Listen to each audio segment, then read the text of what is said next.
You are at Lake Rant, where I rant about whatever my $15 a month plus patrons want me to rant about. You can get one of these by being one of those. This one is for James Camp Fortson, who says, Rant about Code Lyoko. It's an awkward little show, but it had charm, and I'm pretty nostalgic about it based on the vague memories I have of it.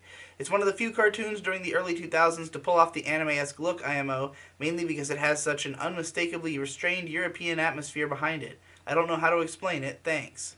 Yeah, so Code Lyoko, I watched this show pretty regularly when it was on TV. I think it came on Toonami or Miguzi around the time when I got home from school. And, it was one of those shows that had an ongoing plot, which made it very attractive at a time when, like, anime was kind of introducing that to cartoon viewers, you know? Because if you were watching cartoons in the late 90s, early 2000s, most of them were episodic, whereas anime had clear ongoing plots and you would want to follow it week by week.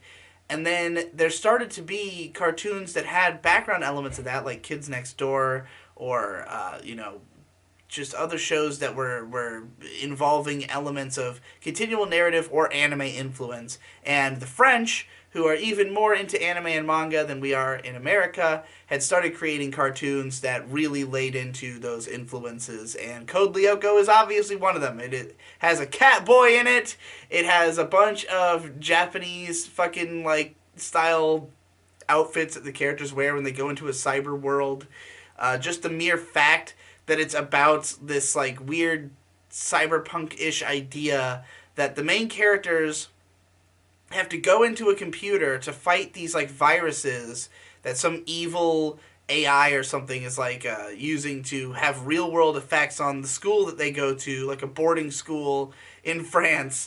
And there's a lot of weird things about the show because, like, the anime influence obviously has a lot to do with the character designs, even though they do not look like anime. They just have gigantic heads and, really rail thin bodies. They're kind of anime-esque, but, like, it's obviously not anime. But the biggest similarity might be the, like, fan service, that the characters are drawn to be attractive, even though they're, like, middle schoolers. They all bear their midriff. There's, like, tons of midriff everywhere. You have scenes of the characters in their underwear. Like, it feels like fan service as would be in anime.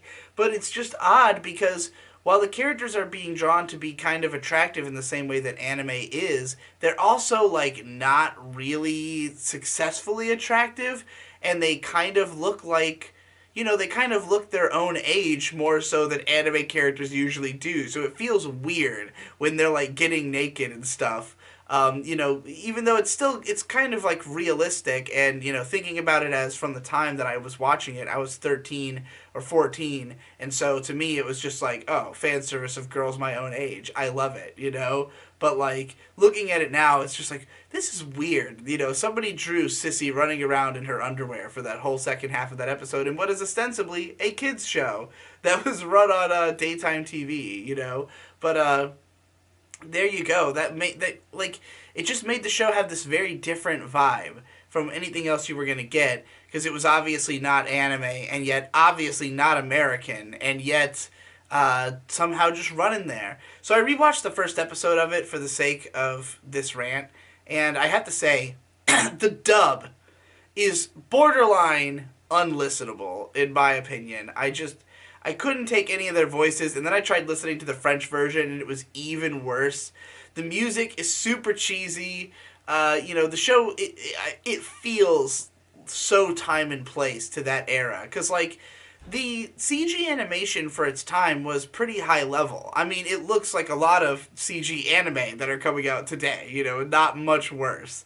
But, like, for me as a kid, when I was growing up, CG was automatically cool. Like, having CG parts in a show made it look like a video game. And, I grew up with Beast Wars as one of my first favorite shows, I'm used to seeing these shows that, like, try to incorporate CG just to make it look, like, more modern and futuristic.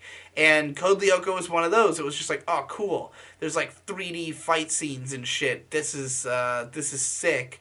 and then these weird school segments that feel totally disconnected, even though the plot eventually moves on, and like there's the girl who lives inside of the computer who's the tech boy's waifu who eventually comes out of the computer. That's another thing. The show actually had relationships between the characters, which I think was, even more so than continuous narratives. What really teens were looking for was like relationship dynamics between characters in these shows. And this is one of those that had it, so like right from the get-go, not even shy about it. So that was unique about it for TV at the time. But I don't think it's one that I would go back and marathon watch. I have a suspicion that I would not get that much out of Code Lyoko, but it's interesting to reminisce on its existence.